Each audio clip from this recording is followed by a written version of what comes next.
Shalom. Ya, saya mau nyanyi berkat.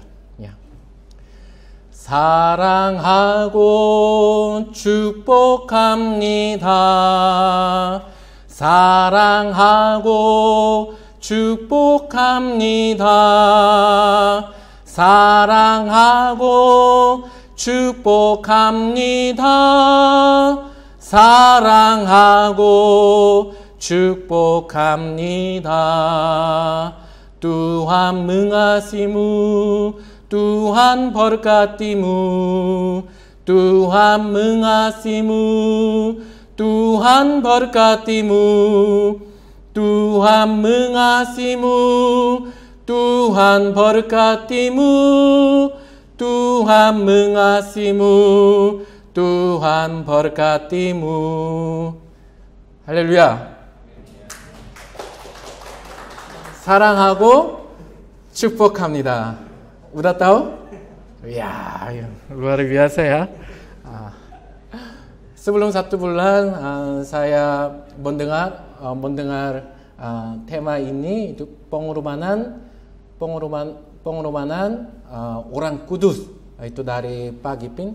Saya sangat menarik sekali karena waktu saya hidup gereja saya, waktu saya pemuda, saya sering bertanya kepada saya, kenapa itu orang Kristen itu capek kehidupan gereja dan juga hidup kehidupan dunia juga.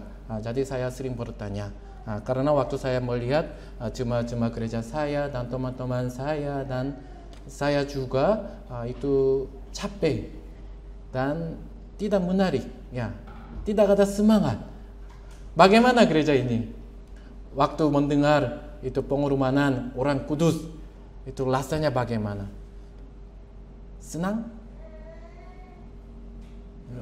Ada semangat? Bagaimana? Ya. Jadi saya berdoa melalui khotbah ini Tuhan memberi berkat kepada kami. Jadi melalui khotbah itu bisa dapat kasih karunia, bisa dapat semangat. Ya, haleluya, amin. Ya, tema ini pengorbanan orang kudus itu mudah, ringan, menyenangkan dan membahagiakan. Amin. 1, 2 orang. Ya, mari kita saya sekali lagi. Pengorbanan orang kudus itu mudah. Ya, mari kita baca bersama-sama. Ya, itu. Ya, maaf ya. Itu. Hari ini untuk khotbah itu membantu saya 2 orang. Itu 1 orang PPT. Ya, oke. Siap? Mari ikuti saya sekali lagi. Pengorbanan orang kudus itu mudah, ringan, menyenangkan, dan membahagiakan. Sekali lagi, pengorbanan orang kudus harus mudah, ringan, menyenangkan, dan membahagiakan. Amin? Ya, semakin lebih banyak. Ya, 5 orang. Ya, saudara-saudariku terkasih, ketika kita mengetahui tujuan pengorbanan itu mudah, ringan, menyenangkan, dan membahagiakan. Mari coba lagi. Ya, baca bersama-sama. Oh, ini bisa? Bisa pakai? Ya. Oke. 1, 2, 3. Tujuan pengorbanan adalah kata yang Tuhan berikan kepada kita. Tujuan pengorbanan adalah firman Tuhan. Tujuan pengorbanan adalah visi kita.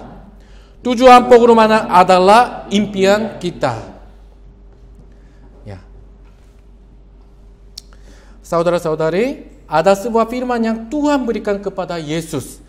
Mari kita baca bersama-sama firman Tuhan ini. 1, 2, 3.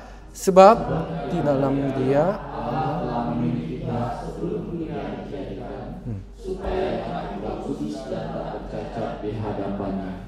Dalam kasih Ia telah menentukan kita dari semula oleh Yesus Kristus untuk menjadikan anak-anaknya sesuai dengan kerelaan kehendak-Nya, supaya terpujilah kasih karunia-Nya yang mulia, yang dikurangkannya kepada kita yang mulia, yang dikasihnya. Sebab di dalam Dia membolehkan kita beroleh berdosa, yaitu pengampunan dosa menurut kekayaan kasih-Nya. Saudaraku, apa kata-kata Tuhan Yesus? Menjadikan manusia menjadi anak Allah. Menjadikan orang berdosa menjadi anak-anak Allah. Amin? Oke. Mari kita coba sekali lagi, ikuti saya. Ya, hari ini banyak baca bersama-sama ya. 1, 2, 3. Menjadikan manusia menjadi anak Allah. Menjadikan orang berdosa menjadi anak-anak Allah. Wow. Itu luar biasa ya. Dan menunjukkannya firman Tuhan. Seorang yang berdosa yang ditakdirkan untuk misi selamanya, tetapi menjadi anak Allah melalui Yesus. Mulai Yesus seorang berdosa menjadi anak Allah.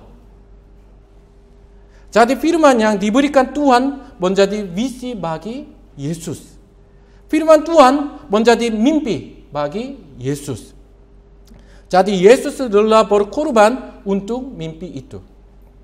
Yesus adalah berkorban bahkan mati karena Dia tahu bahwa pengorbanannya di kayu salib membuat orang berdosa menjadi anak-anak Allah. Saudaraku, apakah Yesus benci memikul salib? Saudara-saudari yang terkasih, apakah pengorbanan Yesus di kayu salib akan terasa sulit, berat, membosankan, dan malang bagi Yesus? Pasti tidak. Tentu saja pengorbanan di kayu salib benar-benar menyakitkan bagi Yesus. Tetapi mengingat tujuan dari pengorbanan itu, Yesus melakukan dengan sukacita. Kalau merenungkan firman yang diberikan oleh Tuhan, Yesus bisa mampu menempuh jalan pengorbanan dengan rela berkorban. Yesus bersedia menempuh jalan pengorbanan. Kita tahu bahwa semua orang akan diselamatkan melalui pengorbanannya. Mari kita kembali mengulangi tujuan pengorbanan Yesus. 1, 2, 3. Tujuan pengorbanan Yesus adalah menggenapi firman Tuhan. Tujuan pengorbanan Yesus adalah menggenapi visi Yesus. Tujuan pengorbanan Yesus adalah menggenapi impian Yesus. Mari kita membaca kembali 1, 2, 3. Sebab di dalam Dia Allah telah memilih sebelum dunia dijadikan, supaya kita kudus dan tak bercacat di hadapan-Nya. Dalam kasih Ia telah menentukan kita dari semua oleh Yesus Kristus untuk menjadi anak-anak-Nya, sesuai dengan kerelaan kehendak-Nya, supaya terpujilah kasih karunia-Nya yang mulia, yang dikaruniakannya. Sebab di dalam Dia oleh darahnya kita oleh penebusan yang pengampunan dosa menurut kekayaan. Amin. Ketika kita berpikir tentang seseorang yang berkorban dalam Alkitab, siapa yang kita pikirkan? Ini adalah Paulus. Saudara-saudara, ada sebuah firman yang Tuhan berikan kepada Paulus. Mari kita baca bersama-sama. 1, 2, 3. Sebab inilah yang diberitakan kepada kami. Aku telah menentukan engkau menjadi terang bagi bangsa, supaya engkau membawa keselamatan sampai ke ujung bumi. Yaitu bahwa orang-orang bukan Yahudi karena berita Injil turut menjadi ahli-ahli warisan di anggota tubuh.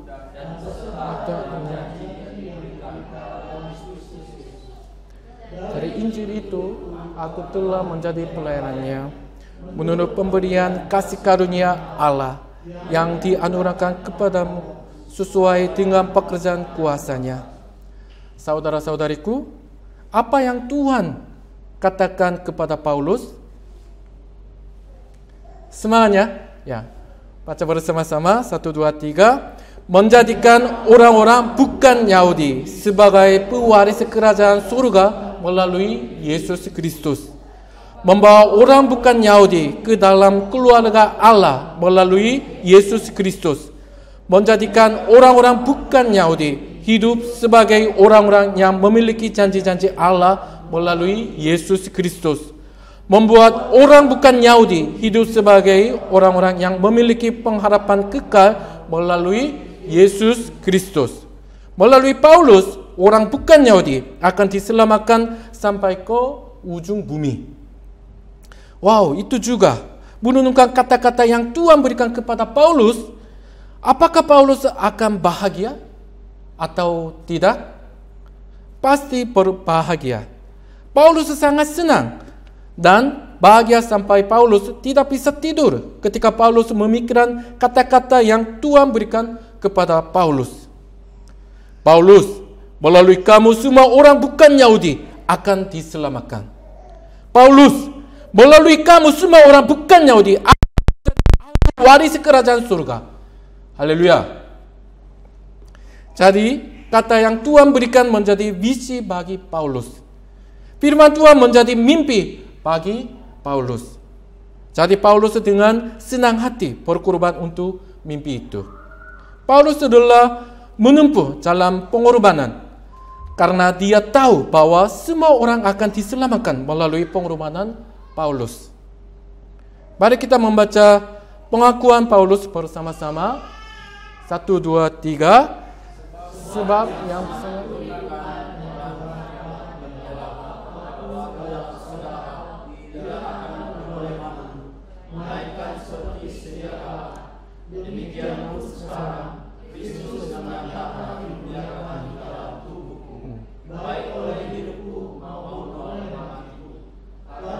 hidup adalah bersukacitalah senantiasa dalam Tuhan. Sekali lagi ku katakan bersukacitalah. Amin.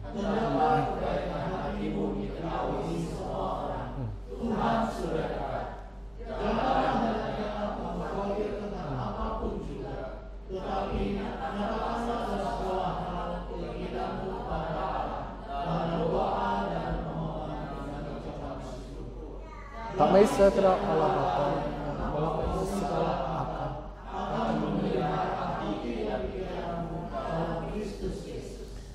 Menyadari kasih Yesus, semua pengorbanan Paulus menjadi mudah, ringan, menyenangkan, dan bahagia. Jadi, apa yang Tuhan katakan kepada kita melalui Alkitab? Mari kita baca bersama-sama. 1, 2, 3. Sebab karena kasih karunia kamu diselamatkan oleh iman. Itu bukan hasil usahamu, tetapi pemberian Allah. Itu bukan hasil pekerjaanmu. Jangan ada orang yang mengumandangkan diri. Karena itu bukan Allah, diciptakan dalam Kristus Yesus. Untuk melakukan pekerjaan baik yang dipersiapkan Allah sebelumnya. Ya Allah, supaya kita hidup di dalamnya. Kita diselamatkan dengan percaya kepada Yesus. Ini bukan dari kita. Itu adalah hadiah dari Tuhan. Adalah melupakan pekerjaan baik Tuhan sehingga saya percaya kepada Yesus dan menjadi anak Tuhan. Dan Tuhan membuat saya mengambil bagian dalam pekerjaan baiknya untuk pekerjaan baik ini. Tuhan telah membuat kita berpartisipasi atau mengambil bagian dalam pekerjaan yang baik ini, yaitu pekerjaan memberitakan Injil yang indah. Inilah tujuan hidup kita. menyelamatkan jiwa dengan mewakili Yesus Kristus adalah visi hidup kita. Ini adalah mimpi kita. Alkitab memberitahu kita dengan lebih jelas siapa kita. Mari kita membaca secara bersama-sama dengan satu suara. Suara keras ya. 1, 2, 3. Sebab itu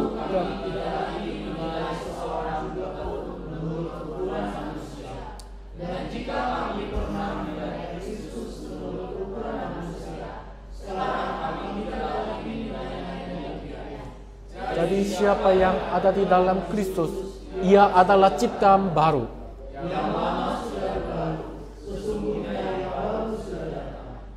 Sebagai teman-teman sekerja,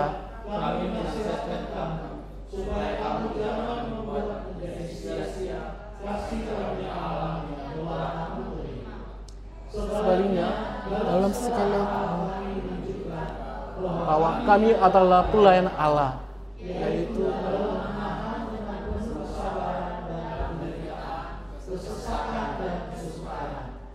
karena kami adalah kawan sekerja Allah.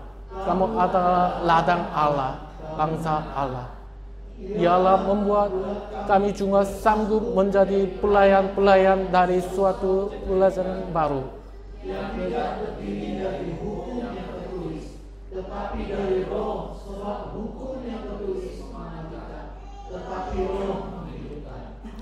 Sebab bagi Allah kami adalah bau yang harum dari Kristus di tengah-tengah.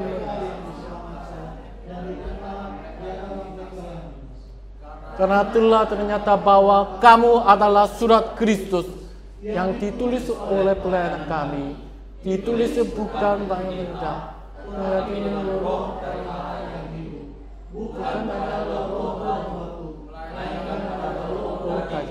yaitu di dalam hati manusia.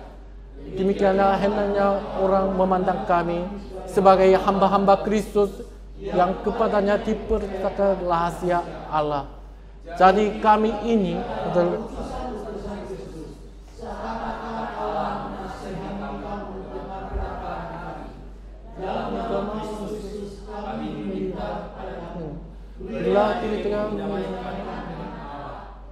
apakah hubungan baik Allah dengan berhala? Karena kita adalah baik dari Allah yang hidup menurut firman Allah ini. Aku akan bersama dengan mereka dan hidup dengan mereka. Dan aku akan menjadi Allah mereka. Dan mereka akan menjadi umatku. Tetapi kamulah bangsa yang terpilih, imam yang rajani, bangsa yang kudus, umat punyaan Allah sendiri, supaya kamu memberitakan perbuatan-perbuatan yang besar dari Dia, yang telah mengambil kamu keluar dari kegelapan tentang terang yang ajaib. Kamu yang dahulu bukan tetapi yang sekarang telah menjadi makanan, yang dahulu tidak dikasihkan tetapi sekarang Tuhan meroleh belas kasih-Mu. Yesus mendekati mereka dan berkata, kepadaku telah diberikan segala kuasa di surga di bumi. Karena itu pergilah, jadikanlah semua bangsa muridku dan baptiskan ajarlah mereka melakukan segala sesuatu yang telah kuperintahkan kepadamu, dan ketahuilah aku menyertai kamu senantiasa sampai kepada akhir zamanan.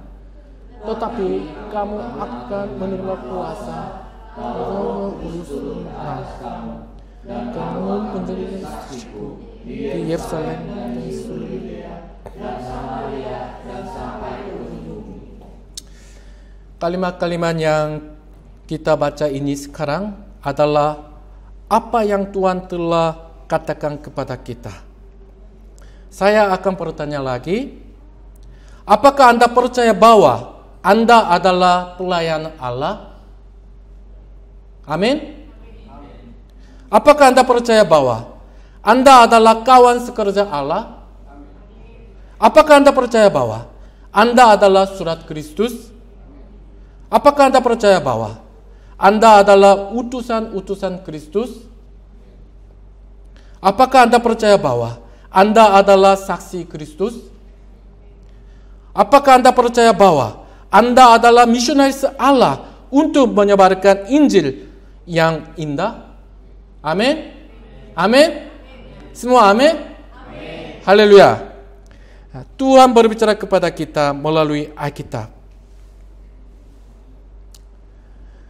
Melalui pengorbananku, keluargaku diselamatkan. Melalui pengorbananku, tetanggaku diselamatkan. Melalui pengorbananku, tempatku diselamatkan. Melalui pengorbananku, Indonesia diselamatkan. Melalui pengorbananku, dunia terselamatkan. Amin.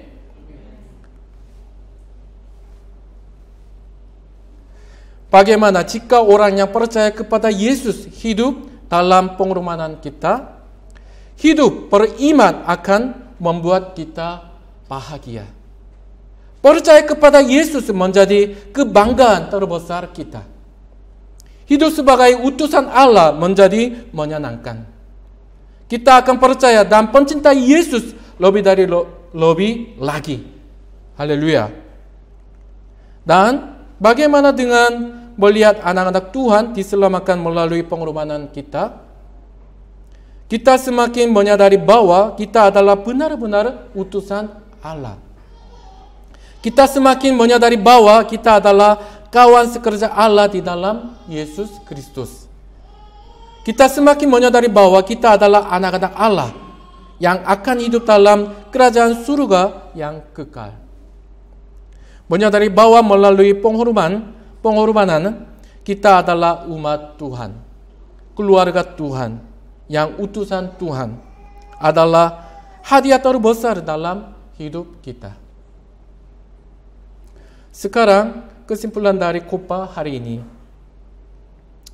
Jika kita benar-benar percaya firman Tuhan dalam Alkitab, pengorbanan kita menjadi mudah, ringan, menyenangkan, dan membahagiakan. Jika kita benar-benar mengasihi Yesus, pengorbanan kita menjadi mudah, ringan, menyenangkan, dan membahagiakan. Jika kita benar-benar mencintai gereja, pengorbanan kita menjadi mudah, ringan, menyenangkan, dan membahagiakan. Jika kita mencintai tempat usaha pekerjaan kita, pengorbanan kita menjadi mudah, ringan, menyenangkan, dan membahagiakan. Jika kita benar-benar mencintai jiwa, pengorbanan kita menjadi mudah, ringan, menyenangkan, dan membahagiakan. Akhirnya, mari kita memproklamasikan diri kita bersama-sama. Mengerti? Ya. Akhirnya, mari kita memproklamasikan diri kita bersama-sama. 1, 2, 3. Tuhan, bantulah aku untuk mencintai firman-Mu lebih dari dunia ini. Tuhan, bantulah aku untuk mencintai Tuhan lebih dari dunia ini.